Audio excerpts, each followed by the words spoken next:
بسم الله الرحمن الرحيم القارعة ما القارعة وما أدراك ما القارعة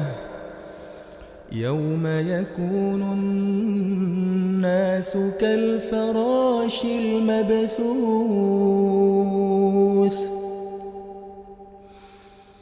وتكون الجبال كالعهن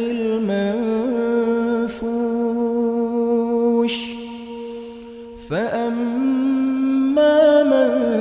ثقلت موازينه فهو في عيشة راضية وأما من خفت موازينه فأمه هاوية وما أدراك ما هي نار حامية